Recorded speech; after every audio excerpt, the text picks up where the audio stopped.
बड़ी खबर जो आ रही है वो भोजशाला से जुड़ी हुई है। भोजशाला को लेकर सुप्रीम कोर्ट का आदेश आ चुका है। भोजशाला में पूजा और नमाज दोनों होगी, सुप्रीम कोर्ट कह रही है। 23 जनवरी यानी कि कल शुक्रवार के दिन वसंत पंचमी का दिन है और इस दिन मां सरस्वती की पूजा और नमाज का दिन होता है। तो सुप्रीम कोर्ट पहुंचे हैं दोनों पक्ष। ऐसे में भोजशाला को लेकर अब सुप्रीम कोर्ट ने फैसला सुना दिया है कि वहां पर भोजशाला में पूजा और नमाज, जुमे की जो नमाज होगी वो दोनों ही होगी। ये सुप्रीम कोर्ट का ये बड़ा फैसला अब भोजशाला को लेकर आया है और कई बार पहले भी ऐसे मौके आए हैं जब जुमे की नमाज के दिन वसंत पंचमी आई है, तब अदालत के दरवाजे पर दोनों समुदाय के लोग पहुंचे हैं। और ऐसे में आज सुप्रीम कोर्ट को यह फैसला सुनाना पड़ा है जब यह मामला सुप्रीम कोर्ट पहुंचा कि भोजशाला में दोनों यानी कि वसंत पंचमी के दिन और जुमे की नमाज के दिन पूजा अर्चना भी होगी और जुमे की नमाज भी पढ़ी जाएगी। नमाज 1 से 3 बजे के बीच होगी, ये सुप्रीम कोर्ट ने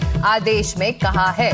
नमाज के लिए मंदिर परिसर में अलग जगह है। अनुराग द्वारी हमारे सहयोगी भोपाल से अब जुड़ रहे हैं। भोजशाला को लेकर विवाद एक बार फिर गरमाया है। अनुराग, वसंत पंचमी के दिन जुमे की नमाज के दिन एक बार फिर शुक्रवार के दिन ये दोनों चीजें हो रही हैं, तो ऐसे में अदालत को ये फैसला सुनाना पड़ा है। बिल्कुल, देखिए इसको लेकर हिंदू पक्ष सुप्रीम कोर्ट पहुंचा था और इस बारे में जो भी अदालत का फैसला है उसके अंश आपने बता ही दिए हैं। मोटा मोटी ये है हमारे दर्शकों के लिए फिर से एक बार कि बसंत पंचमी की पूजा और नमाज दोनों एक साथ होगी शुक्रवार को और नमाज के लिए 1 से 3 बजे तक वहां नमाज पढ़ी जा सकती है। नमाज के लिए मंदिर परिसर में ही अलग से जगह निर्धारित होगी। इन दोनों के लिए यानी पूजा करने वालों के और नमाज पढ़ने वालों की विशेष पास की व्यवस्था होगी। बसंत पंचमी की पूजा के लिए अलग से जगह निर्धारित होगी, पूजा के लिए कोई समय निर्धारित नहीं होगा।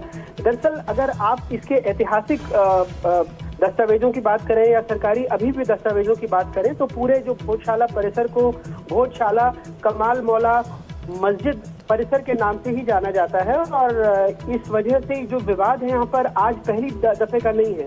ये आज़ादी के पहले से यहाँ विवाद चला रहा है और कुछ सालों पहले 1997 में यहाँ पर रोक लगा दी गई थी दोनों पक्षों के लिए और उसके बाद जब ये खुला, जैसे 2013 या 2016 की बात करें जब बसंत पंचमी और जुमे की नमाज एक ही दिन पड़ी, तो इन दोनों मौकों पर यहाँ पर अव्यवस्था फैली, यहाँ पर हिंसा हुई, आगजनी हुई, यहाँ पर पुलिस को आंसू गैस के गोले छोड़ने पड़े, लाठीचार्ज करना पड़ा। तो इस तरह की हिंसा वहाँ पर होती रही है और ऐसे में फिर से एक बार जब जुमे की नमाज और वसंत पंचमी की पूजा एक दिन पड़ रही थी तो प्रशासन ने हालांकि पुख्ता इंतजाम किए हैं। लगभग 8000 से ज्यादा पुलिसकर्मी वहां पर तैनात रहेंगे।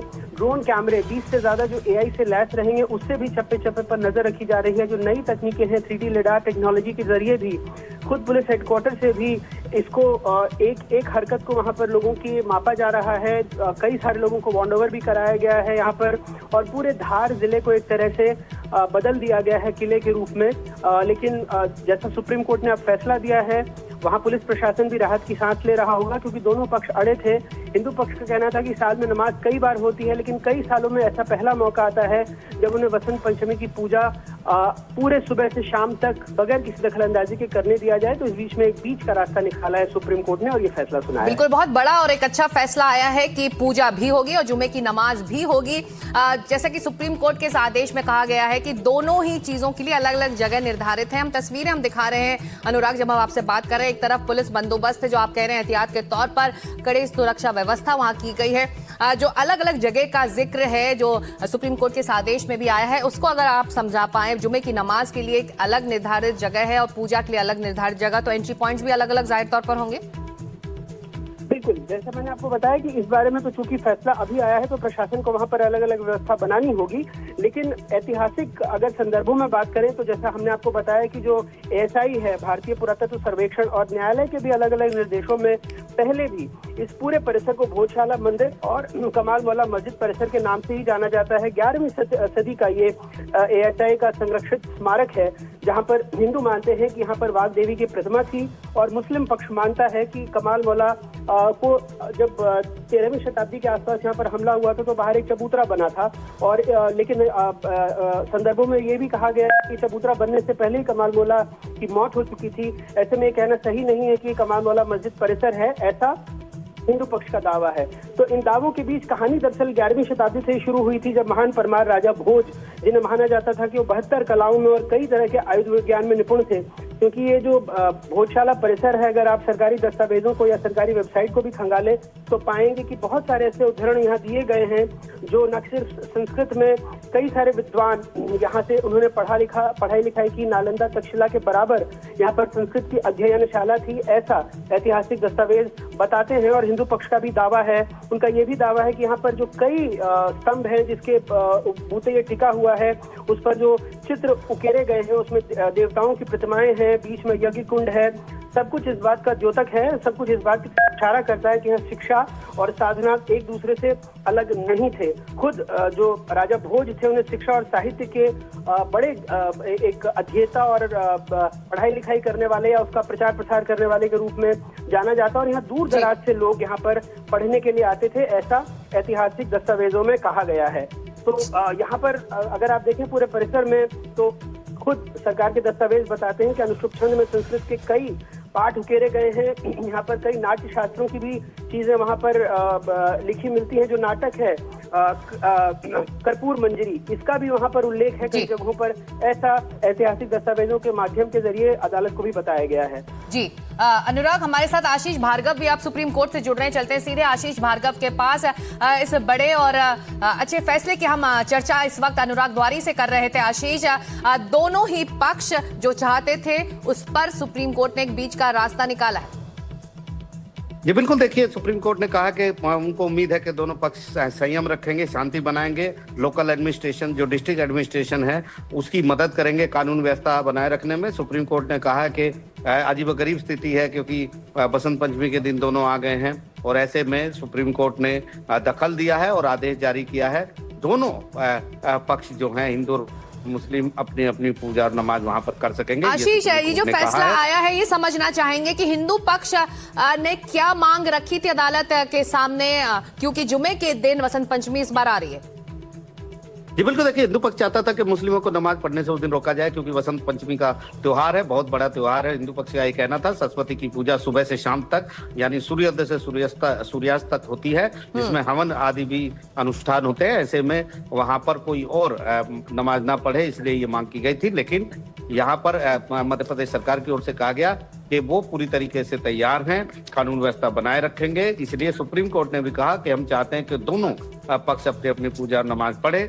सीजीआई जैसे सूर्यकांत ने कहा है कि 1 से 3 जो निर्धारित समय है नमाज पढ़ने का, उस समय मुस्लिम नमाज पढ़ सकेंगे। हिंदू पक्ष जो है वो सुबह से अपनी पूजा कर सकेगा और शाम को भी अपनी पूजा कर सकेगा। दोनों को अलग अलग निर्धारित स्थान दिए जाएं, ये कहा गया है। साथ ही कहा गया है कि विजिटर्स जो वहां पर लोग आएंगे उनके लिए पास जैसी व्यवस्था की जा सकती है लोकल प्रशासन के द्वारा, या कोई और तरीका अपनाया जा सकता है ताकि कोई अनहोनी ना हो, सुरक्षा व्यवस्था कानून व्यवस्था वहां पर बनी रहे और ये तमाम इंतजाम वहां पर करें।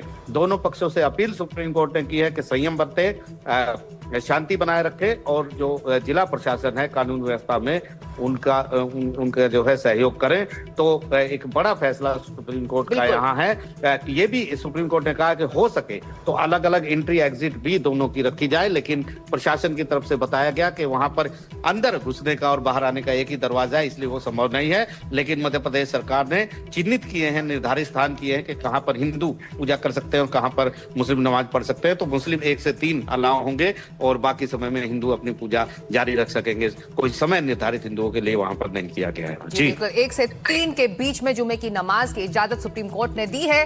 ग्राउंड पर मौजूद है हमारे सहयोगी साबिर खान। चलते हैं साबिर के पास। साबिर, भोजशाला का जो मुद्दा और विवाद रहा है बहुत ही संवेदनशील रहा है मध्य प्रदेश के लिए। ऐसे में ये जो बड़ा और अच्छा फैसला, एक बीच का रास्ता जब सुप्रीम कोर्ट ने निकाला है, एहतियातन आप क्या दिखा सकते हैं? किस तरह से मुस्तैदी दिखा रही है राज्य सरकार और स्थानीय पुलिस? किस तरह की तैयारी है वसंत पंचमी को लेकर भोजशाला में? बिल्कुल, मैं आपको बता दूं कि सभी पक्ष जो है, हिंदू पक्ष हो मुस्लिम पक्ष हो, इसका इंतजार कर रहे थे कि जो अपील लगाई गई है, जो आवेदन किया गया सुप्रीम कोर्ट में, उसके बाद जो है क्या डिसीजन आता, उसको लेकर के सभी की नजर बनी थी। पुलिस व्यवस्था चाक चौबंद जो है, पूरे जिले में लगभग 8000 का पुलिस बल तैनात किया गया है। वही इस फैसले के बाद जो है मैं यहाँ पर मौजूद है हमारे साथ कमाल मौलाना नमाज इंतजामिया कमेटी के सदर जुल्फिकार पठान, उनसे बात करने की कोशिश करेंगे कि क्या रिएक्शन, किस तरह से देखते हैं आप इसको? देखिए, सुप्रीम कोर्ट का अभी एक सुप्रीम फैसला आया है। हम पहले भी कह रहे थे कि जो 743 का जो आदेश है उसका सुप्रीम कोर्ट ने जो है उस चीज को देखा, मुस्लिम ने अपना पक्ष वहां पर रखा और मुस्लिम समाज को जो है सुप्रीम कोर्ट ने एक राहत दी है। और सुप्रीम कोर्ट ने ये कहा है कि परिसर के अंदर ही नमाज अदा कराई जाए और एक अलग से रास्ता प्रदान किया जाए। और यही सुप्रीम कोर्ट के आदेश का जो हम सम्मान करते हैं और सभी से निवेदन करते हैं कि इस चीज का जो है पालन किया जाए और गंगा जमनी तहजीब यहाँ पर बनी रहे, यही हम प्रयास करते हैं। मुस्लिम समाज भी पूरा शांति के लिए प्रयासरत है और हम यही कहना चाहेंगे कि जो सुप्रीम कोर्ट का आदेश है उसका पालन करें। सभी जी मुस्लिम समाज के सदस्य थे, जिन्होंने मुस्लिम समाज के नमाज इंतजामिया कमेटी के सदस्य थे, जिनका कहना है कि जो कोर्ट का फैसला है उसका हम सम्मान करेंगे। बिल्कुल साबिर, इस सुनवाई के दौरान इस बात पर भी चर्चा हुई कि क्या दोनों पक्षों को अलग से एंट्री और एग्जिट पॉइंट दिया जा सकता है। ऐसे में राज्य सरकार ने कहा है, जैसा कि आशीष भार्गव बता रहे थे अदालत में, राज्य सरकार ने कहा है कि अलग से दोनों पक्षों के लिए एंट्री और एग्जिट नहीं दी जा सकती, क्योंकि एंट्री पॉइंट एक ही है, एग्जिट पॉइंट एक ही है। तो इसको लेकर वहां पर अब किस तरह की तैयारी करनी होगी स्थानीय प्रशासन और पुलिस को? देखिए, स्थानीय प्रशासन के लिए वाकई चुनौतीपूर्ण मामला है, क्योंकि अभी जो वहाँ का जो भौगोलिक क्षेत्र है उस हिसाब से अभी तक की जो बैरिकेडिंग की थी, 3 शेड लगाए गए थे, उस हिसाब से एक एंट्री और एक एग्जिट थी। लेकिन अब कोर्ट के आए फैसले के बाद जो है प्रशासन फिर से उसमें जुटा है और कहीं ना कहीं इसके लिए प्रयास कर रहा है। हालांकि ये बड़ा मुश्किल है, लेकिन अब ये देखना होगा कि किस तरह से इस आदेश का पालन करवाया जाता है स्थानीय प्रशासन द्वारा। जी, अब जो बात हिंदू पक्ष कह रहा था अदालत में जाकर, अगर स्थानीय वहां पर लोग हैं, कुछ प्रतिक्रिया अगर हमको मिल पाए, कह रहा था कि जुमे की जो नमाज उस पर रोक लगाई जाए, ये मांग लेकर हिंदू पक्ष पहुंचा था सुप्रीम कोर्ट। लेकिन सुप्रीम कोर्ट ने कहा है कि दोनों ही जुमे की नमाज अदा कर पाएंगे और सरस्वती पूजा भी परिसर के अंदर की जाएगी। तो दोनों ही पक्षों के लिए एक रास्ता निकाला है। लेकिन हिंदू पक्ष इस वक्त क्या कह रहा है, इस फैसले पर कोई प्रतिक्रिया आपको मिल पाएगी? देखिए, शुरू से स्टैंड क्लियर है हिंदू पक्ष का। उनका एक ही कहना था कि हमें अखंड पूजा चाहिए, निरंतर जो है हवन चाहिए, हमें किसी तरह का उसमें विघ्न नहीं चाहिए, क्योंकि इससे पहले भी इसकी स्थिति जो है 2016, 2013 और 2006 में भी बनी थी, तब भी माहौल गर्मा गया था। अब दोबारा से वो स्थिति उत्पन्न हो रही थी, तो इसलिए स्टैंड क्लियर था कि हम निर्विघ्न पूजा करेंगे। लेकिन मुस्लिम समाज का कहना था कि हम इस तरह का जो माहौल गर्मा रहा है, सद्भाव के लिए हम इतना सहयोग करेंगे कि जो हजारों की क्वांटिटी में जो है हम नमाज अदा करते हैं, उसे सांकेतिक रूप से सीमित संख्या के अंदर नमाज अदा करेंगे, जो कि हमारा संवैधानिक अधिकार है। अब ऐसे में जब कोर्ट ने ये बता दिया है कि 2003 का जो ASI का आदेश है, उस आदेश के तहत नमाज जो है उसका संवैधानिक अधिकार है, उसे पढ़वाना चाहिए। और जो साथ में पूजा का भी जो वसंत पंचमी पर जो उत्सव मनाने का मामला है, वो भी पूरा करवाना चाहिए। तो बिल्कुल बड़ा फैसला है, जो अच्छा फैसला है, जिसका स्वागत दोनों ही पक्ष इस वक्त कर रहे हैं। सुप्रीम कोर्ट ने फैसला सुना दिया है कि बसंत पंचमी के दिन, जो कि जुमे के दिन पड़ रही है, उस दिन दोनों ही पक्ष नमाज भी पढ़ पाएंगे और सरस्वती पूजा भी कर पाएंगे और दोनों को इजाजत दी जानी चाहिए।